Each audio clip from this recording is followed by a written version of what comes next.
Hello and welcome to our voices. Today we're featuring Kendall Stubblefield, who is speaking about how to become a healthy role model within their own communities and a positive adult figure.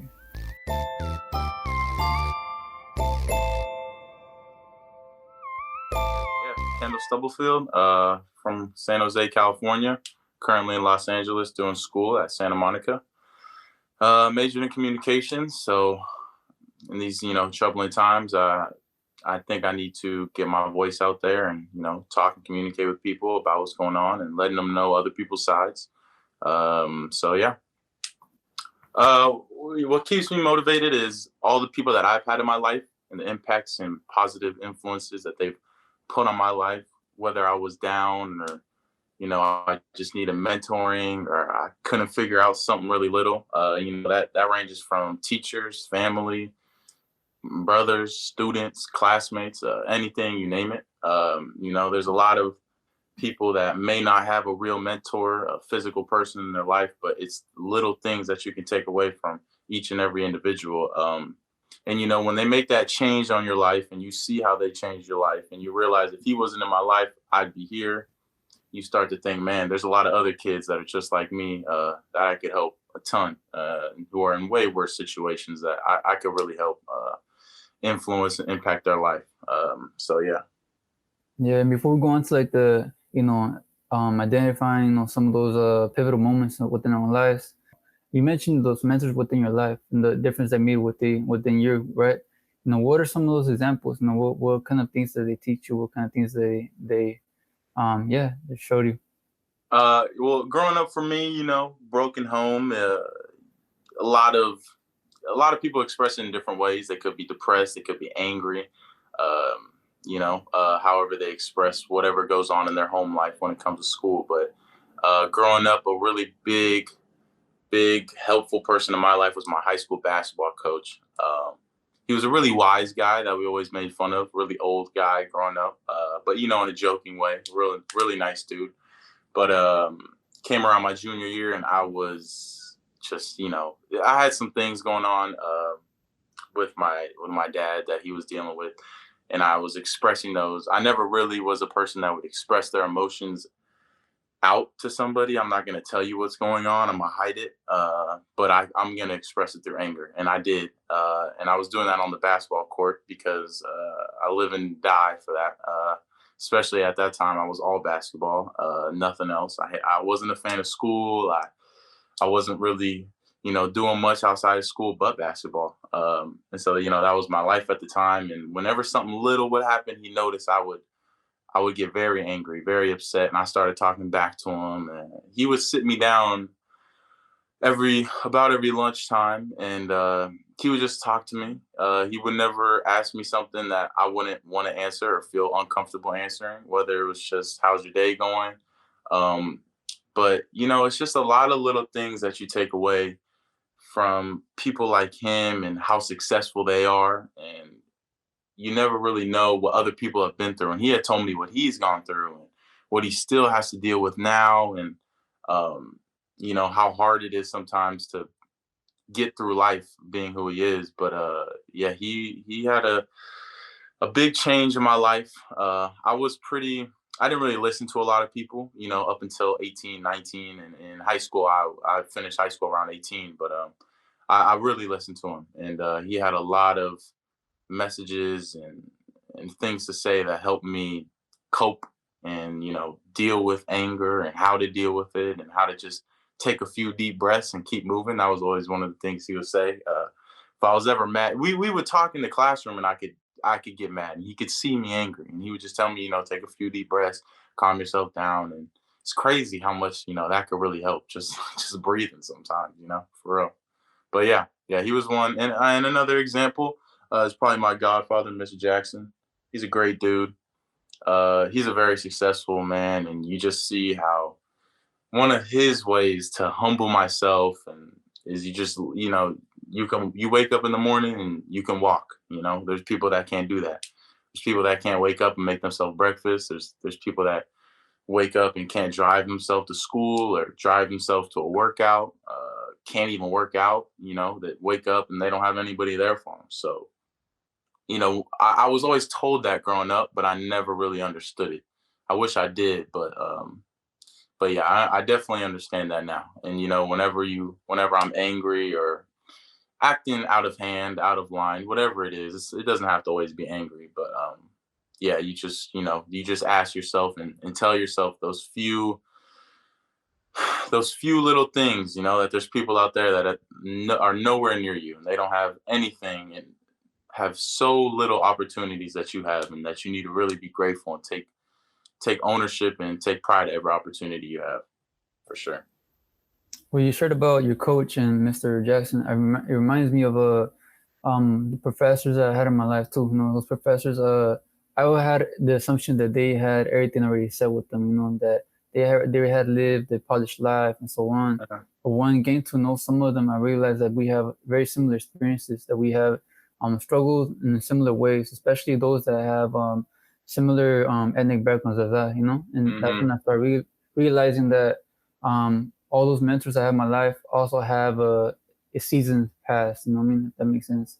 They Yeah. have gone through some stuff as well, and so I think yeah, it's really amazing that you had those individuals within your life too that taught you, some words of wisdom, and those words of wisdom still Mhm. resonate with you even until today. And just to begin, I think something that you said was really very key when you mentioned that sometimes you won't show emotions, right? And your coach will understand that. He'll see that, he'll notice.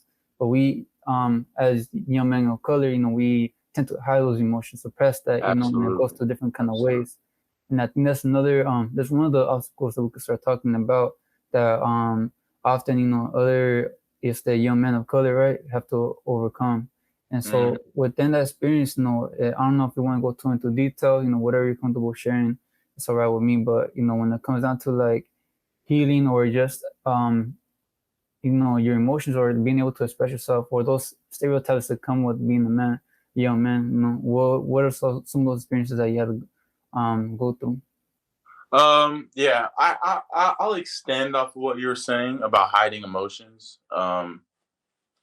You know, I mean, I've had many experiences myself, and I'll kind of get back to that part. But one thing I also wanted to touch up on was it's crazy how uh like we act out, men of color, women of color, whatever you want to say.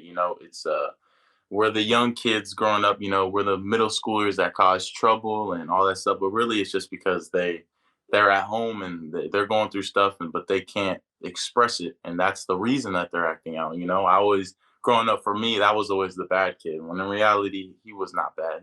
His parents were bad. His parents were bad. It was passed down genetically. Depression is passed down genetically.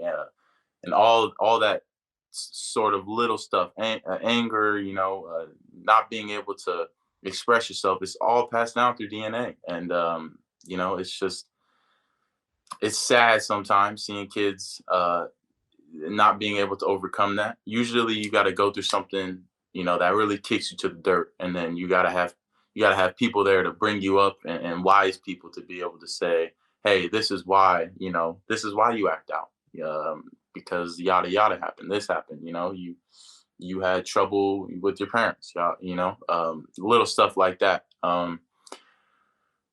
But maybe some experiences I had. Yeah, I mean, there was always a few experiences. I guess towards high school, I remember most of them. Uh, I mean, I remember coming in the car after a workout with one of my teammates, and so I had just read something on my phone that had something to do with my dad. He had just basically was going to start trial, and I was like heartbroken. And I had found out through somebody texting him and asking him if I was all right. And I was like, what is he talking about? And I immediately just looked up, his name on Google, and it's the first thing that you could have found. And I was a sophomore, and it was after basketball practice, and his dad picked me up. And I'm always like a smiling, fun, outgoing guy most of the time. And so we were joking around, but he was saying some pretty, mean stuff at the time. Obviously, if he would have said that a month ago, I would have just laughed it off and been able to go. But I remember that car ride very vividly. Him just saying stuff that I couldn't take, I couldn't handle, I couldn't laugh at, I couldn't just act like it was cool. I had to sit in the car silent. I couldn't say anything. It was like the 10-minute car ride felt like an hour. I just wanted to get out of that situation. And I remember I got home and I was pissed, and I couldn't be mad at him. He didn't know anything. He didn't, it's not his fault. It's almost like all you can do is be mad at yourself. You got to express your emotions in life, and you got to be able to overcome those obstacles by expressing those emotions, by whether it's just saying it to yourself in your room, while you're acting out. But yeah, that was one moment I remember pretty vividly, that I was willing to share. Yeah, I got home and just started. I had to take a walk. I had to shooting hoops was mainly how I l- let some aggression out, for me. Luckily, I got it through sports. A lot of people get it through sports. That's why you see a lot of Latino and African American men of color taking over sports, in most areas, because we don't have a way to express our emotions. We don't really have people that we can talk to. I mean, we do, but we just don't know how to do it. We just don't know how to express. And I guess side note, it's one of the things that is really sad to see is when kids our age, 17, 16, they screw their whole life up because how they express their emotions wasn't through sports or getting good grades and going to college and being the first generation and all that. It was messing around on the streets, and then that turned into drugs, and that might have turned into gangs, and that might have turned into getting locked up, doing time. Now it's on your record, and now it's hard to find a job when you're older, and that's a cycle. That's a systemic part of racism. But not racism, but obviously that's systemic. It's just it's a repeating cycle, and it's really hard for us to overcome that. But very few have, and more are starting to, and more are trying to help the whole community come up and how to deal with issues, and know that just because your teachers tell you you're the bad child doesn't mean you're the bad child in the classroom. It just means that you come from the roughest and toughest home. And that's just how it is. There's other ways too, other examples too, where there's a lot of teachers that have that disconnect of the one's a youth reality of like their own life and what that encompasses, the hardships that it comes with, and everything else that they embody. Even like you said, that generational trauma that's passed down too is something that is often not taken into account when a student is acting out in the classroom. And so I'm glad that you're pointing all that out. And I'm really also proud of you too when it comes down to like the way that you cope with things. Mentioning basketball and just playing sports, working out as a way of like, coping with things and letting things out. I think that's really ideal. And I know there's a lot of other things within our own communities that brings us down, right? And I think it's really great for our listeners to even hear more about like those coping methods. Why is that important? Why is it important for us to really have those healthy coping methods and stay away from anything like drugs or being on the streets? I think it's important because if we let those things break us down, then that we're only letting our community down. We're only letting our people down. One less Latino to own their own business, and one less African American to own their businesses can affect hundreds and hundreds of more. It only takes one to motivate so many, and so when one's let down and one's broken down, it can affect so many, and that person doesn't even know it. It's like they got the weight of 100 kids on their shoulders. So I mean, I looked up to a lot of people that played sports, and I wanted to be just like them. And luckily, those are the people that I looked up to. Luckily, I didn't have someone in my house that was, doing some stuff they probably shouldn't have been doing. Because that's who I would look up to. That's who I would want to be exactly like. But I mean, some coping mechanisms are definitely are good, and they mean a lot to a lot of people. They do a lot for a lot of people. They get people out of the worst situations they could have ever had. Um, so yeah, that's why I think that they're important. And that, in my opinion, a boy turns into a man once he learns how to deal with emotions, once he learns how to cope with a lot of things. Because it's like it's like a sigh. You got all this weight off of you when you sometimes can just express something to that one person that you always wanted to, get back at or say something at. So yeah, that's all I have to say about that. And tell me a little more about that. Actually, I think there's way more that I would like to hear Okay. about. It's the fact that you as a young individual is already thinking about the difference between those two roles. Between being a young man, but also becoming a man. And how that is reflected through emotional maturity and so on. When it comes down to that kind of rites of passages, how else will you define it? What else? What other experiences, you know, leads to you or anyone becoming a healthy adult? Yeah. So, you know, there's a lot to it, I guess, but I mean, it is pretty simple. To me, what my story was, is everything was good for me, but except on the inside, everything on the outside seemed good in high school, and then I had a lot of issues I never dealt with. I always tuck things under the rug every time, every second, every day. I'd go home, argue with a family member. I didn't really talk to people about that. Um, and I kind of let that get into my head, the things that were being said to me, and a lot of scenarios for other people, it could be whether they were, molested or raped or, just some sort of issue. I can't really depict every household's certain issue, but you know what I'm saying, like those things that you hide inside of you forever and ever and ever, and then it's like it's building up. It's like you put it inside of you, and it's like a plant that grows, but you can't really let that out. And you have to, because once you let that out, like I said, it's like a sigh of relief. It's like you can move on. It's like the next step forward. It's like you see your future after that. Life, in my opinion, in my eyes, when I was able to overcome and deal with those emotions and everything, it was like my eyes had opened, and I was able to see life from a different perspective, and that really helped. I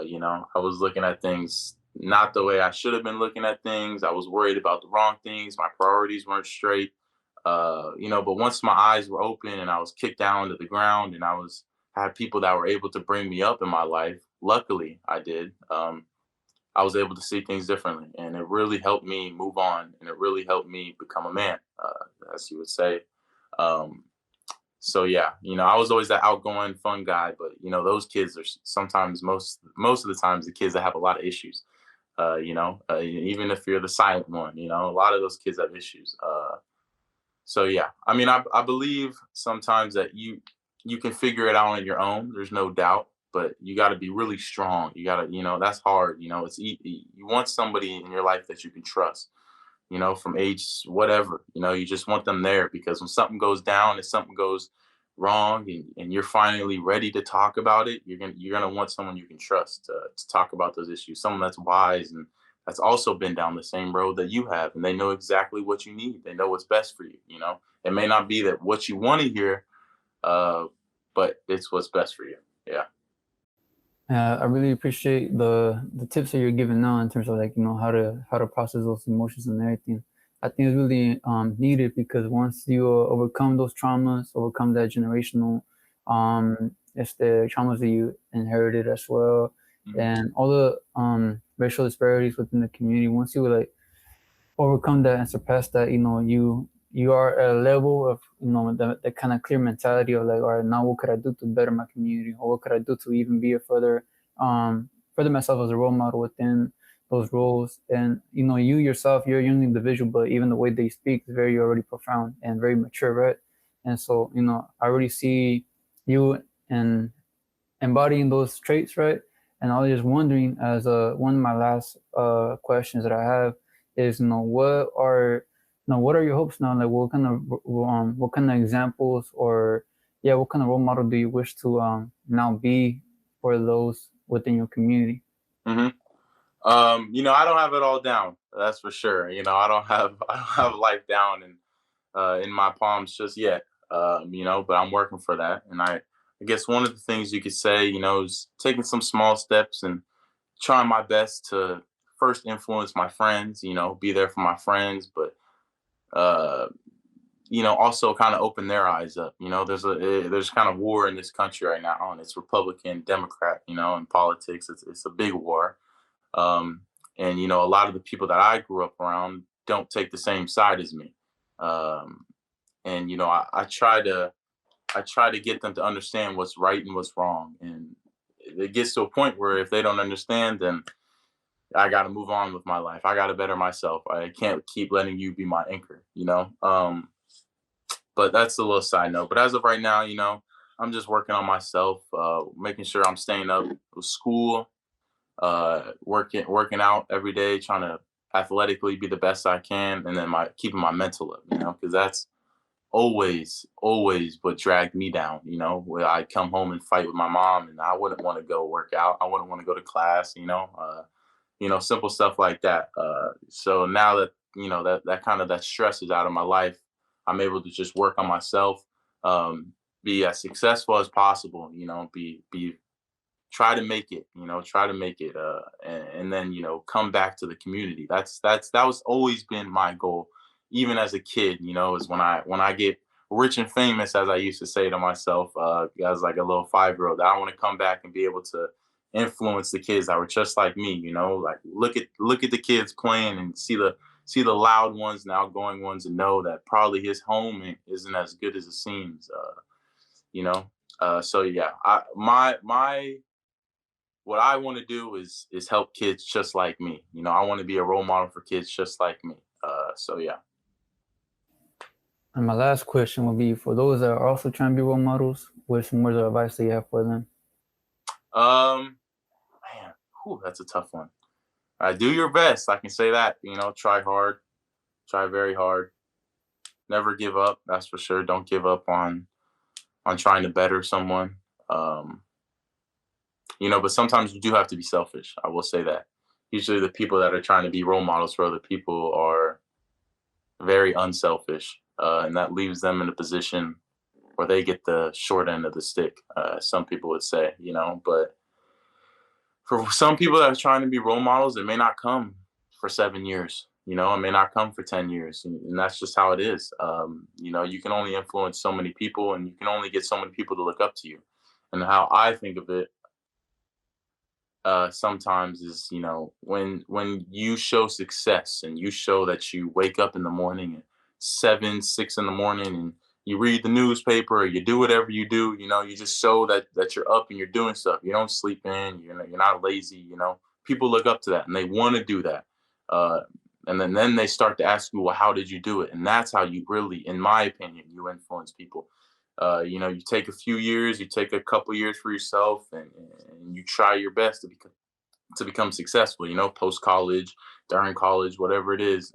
And then you'll have your peers, kids your age, you have kids your age looking up to you. And that's something that's really mind blowing, is when, the kid that sat next to you in your classroom is asking you, how did you become so successful? How did you become such a man? How did you become a man? How did you do it?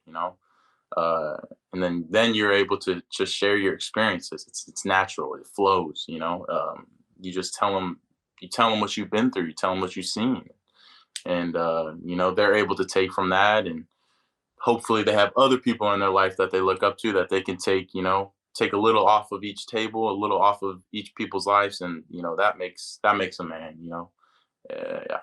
So yeah, that's all I have to say for that question. So yeah. I guess one more thing I would have for the viewers, and maybe it's the young kids watching this, is you got to be like a sponge sometimes to when people are speaking. Because in my opinion, there's always that one teacher, and whether it's high school or college, that changes your life. And I never paid attention in class, but I always paid attention when that certain teacher talked. My ears were open. I was wide awake, whether it was 8 in the morning or the class was at 2 p.m. I was wide awake, ready to learn for that man to teach and that man to speak. That was also my coach, by the way. He also taught marriage and family class. So that was a class of learning about relationships, not with just women, but with your peers, with guys around you. So yeah, that was one of the classes where I was attentive and ready to learn. I got by with B's and some C's and maybe a couple A's. In my 4 years of high school, but I was able to take away a lot more than what the 4.0 student might have taken away, you know? So yeah.